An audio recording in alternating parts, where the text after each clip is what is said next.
Entonces, esta fue una investigación que se realizó durante el presente año junto con docentes del programa de entrenamiento de profesional en entrenamiento deportivo de la Fundación Universitaria del Área Andina, Francisco Pinzón y Juliana Páez.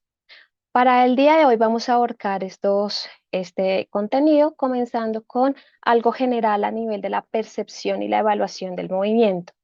Una de las cosas que tenemos que tener presentes es que si bien todos los entrenadores, todos los preparadores físicos tienen gran experticia identificando movimientos que son importantes para retroalimentar a sus deportistas, a nivel de la visión, nosotros tenemos un límite. Nosotros tenemos, solo podemos ver movimientos de cierta fluctuación, de cierta frecuencia. En la imagen de la izquierda ven ustedes un video normal, como cualquiera de nosotros podría apreciar el movimiento. En la imagen de la derecha de sus pantallas ven este mismo video con una magnificación del movimiento 80 veces. Por eso se ven algunos movimientos allí que nosotros en el de la izquierda no hubiésemos podido apreciar.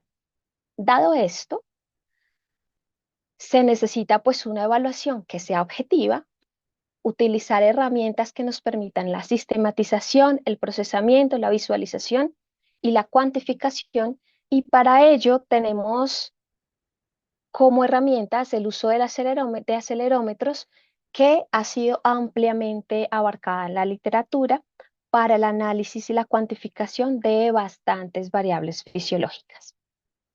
Nos vamos a centrar en la halterofilia o el levantamiento olímpico, porque finalmente como país este deporte ha sido uno de los más importantes, quienes más nos ha traído medallería a nivel de mundiales, a nivel de Juegos Olímpicos.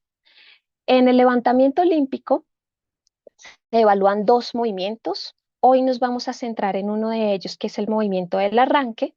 Este movimiento consiste en que el deportista debe llevar la pesa desde el suelo hasta encima de su cabeza, teniendo en cuenta que siempre debe tener una extensión de los brazos, una extensión de los codos.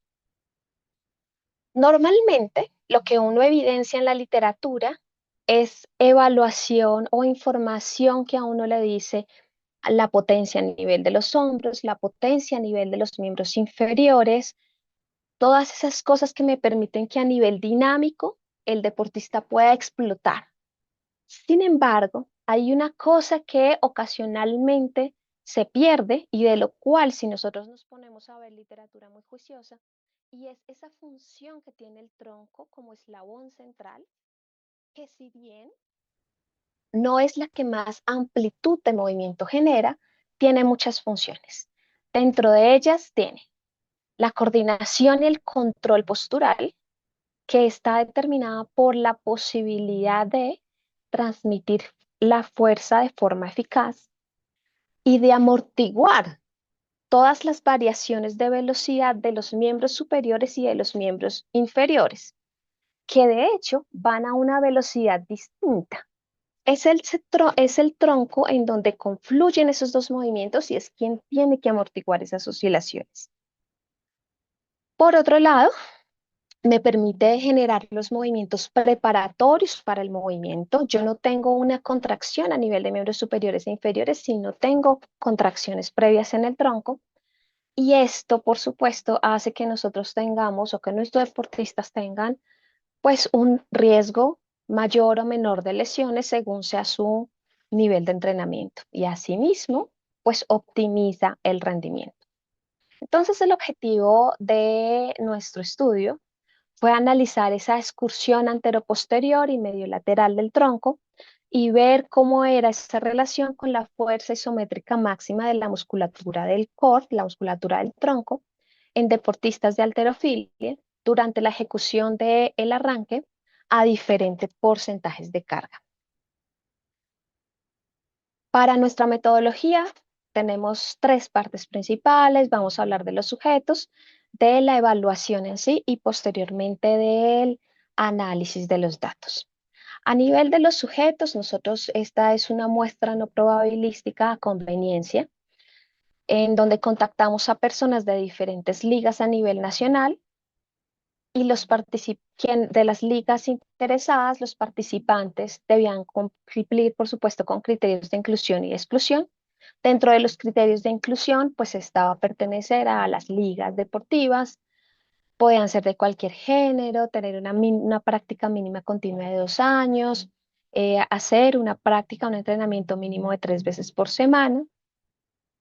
Y dentro de los criterios de exclusión, principalmente tenemos la presencia de lesiones osteomusculares que, pues en menor a 1 año, que no presentaran alteraciones en generales de salud, gripa, resfríos, algo que fuese agudo, o no haber competido durante el último año. Hay que tener en cuenta que para todos los participantes se realiza la explicación de los procedimientos, se firma el consentimiento y el asentimiento informado, que tiene un previo aval del comité de ética por parte de la institución.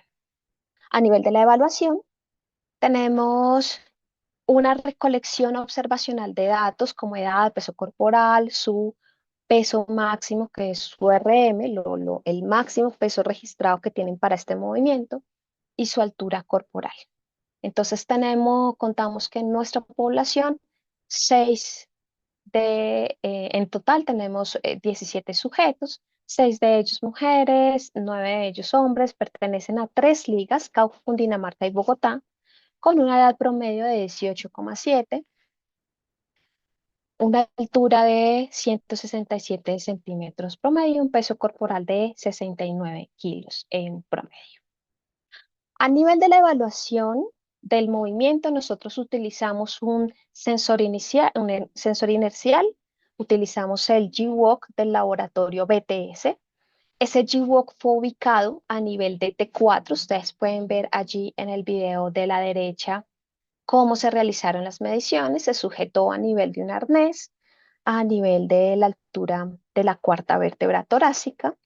Eso nos arroja a nosotros datos de giroscopio y del acelerómetro en los 3 ejes, y se evaluaron 3 movimientos al 70% de su peso máximo registrado y al 85% también de su peso máximo registrado.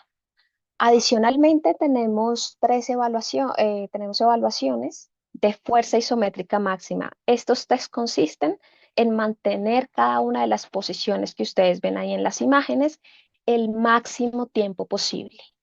El primero me evalúa la flexión anterior, los músculos anteriores del tronco. En la imagen de la mitad se hace por los dos lados, tanto derecha como izquierda, me evalúa los músculos laterales, y el último, que es en cúbito prono, que me evalúa los músculos posteriores. A nivel del análisis de los datos, sobre todo de los datos de acelerometría, nosotros tenemos que nosotros tomamos de toda la señal en el tiempo, cortamos los datos a las zonas de interés, que fue solamente el tiempo que se demoró en realizar el levantamiento. Esos datos se normalizaron en tiempo, pues porque no todos los deportistas duran lo mismo, entonces los normalizamos a una escala común que pudiéramos comparar. Realizamos un filtrado de los datos. Este filtrado es un filtrado Butterworth de cuarto orden, es decir, con este filtrado nosotros quitamos las señales del acelerómetro que pueden provenir de movimientos que no sean fisiológicos, por ejemplo, un corrimiento del chaleco o cosas por el estilo. Entonces, con este filtrado quitamos estas señales, calculamos la excursión del movimiento, tomamos en cuenta la suma de las distancias entre puntos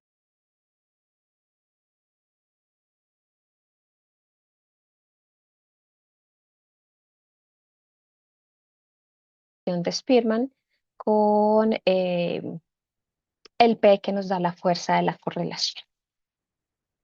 A nivel de resultados, vamos a mirar primero los resultados a nivel de la excursión del movimiento. Ustedes ven aquí en la gráfica azul la excursión del movimiento a nivel medio lateral. Eso quiere decir que yo estoy evaluando si mi atleta se mueve hacia la derecha o hacia la izquierda. Miramos que en el extremo izquierdo tenemos el peso al 70% de la carga máxima, después tenemos el 85% de la carga máxima. Digamos que en términos generales no presentamos demasiada variación. Sin embargo, si miramos la caja central, pues tenemos un poquito más de dispersión cuando vemos los datos del 85%. En la imagen de color verde, ustedes están viendo el desplazamiento antero-posterior del tronco de forma similar a lo que pasó con el desplazamiento medio lateral. Nosotros vemos la carga al 70% y el desplazamiento al 85%, viendo que en el 85% pues tenemos un poquito más de variabilidad en los datos a nivel central de nuestros deportistas.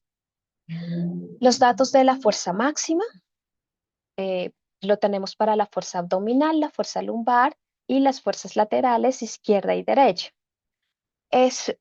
Llama la atención que a pesar de ser los músculos del core y de estar todos íntimamente ajustados y muy cercanos los unos a los otros, la fuerza abdominal, por ejemplo, en la parte anterior, es mucho mayor comparada con la fuerza lumbar y que a nivel lateral eh, se tiende a tener más fuerza en el lado derecho que en el lado izquierdo, tanto en hombres como en mujeres. Sin embargo, llama la atención, por ejemplo, que en las deportistas mujeres, la fuerza a nivel de uno de los lados es significativamente mayor, es mayor la variabilidad entre derecha e izquierda. Al correlacionar la cantidad de la excursión del movimiento junto con el, la fuerza máxima, pues vemos que hay mayor correlaciones de la excursión del movimiento, pero principalmente con dos músculos, con los músculos que dieron mayor evaluación. En este caso fueron los abdominales anteriores y los oblicuos del lado derecho. Entonces, bueno, esto nos lleva a relacionar estos estudios de varias formas. Lo primero es que como conclusión, pues podemos tener que la excursión anteroposterior es mayor en términos de la magnitud comparada contra la medio lateral y al 85% pues se evidencia un poquito más esa variabilidad. Lo segundo es que a nivel de la fuerza isométrica máxima pues tenemos mucha variación entre cuatro músculos que están en el mismo segmento del cuerpo, mucho más en la parte anterior, seguido de la parte lateral derecha y con mucho menos fuerza en la parte lumbar y lateral izquierda. A nivel de la correlación hay una cosa que yo podría decir es la más importante de este tema y es que normalmente asumimos que los músculos, que cuando nosotros fortalecemos ampliamente, la estabilidad es mayor y no necesariamente es así. Esto nos lleva a que nosotros tenemos que salirnos de entrenar solamente fuerza y posiblemente comenzar a contemplar otras variables neuromusculares. Eh, eso, eso en términos generales. Agradecerle al equipo investigador y bueno, muchas gracias.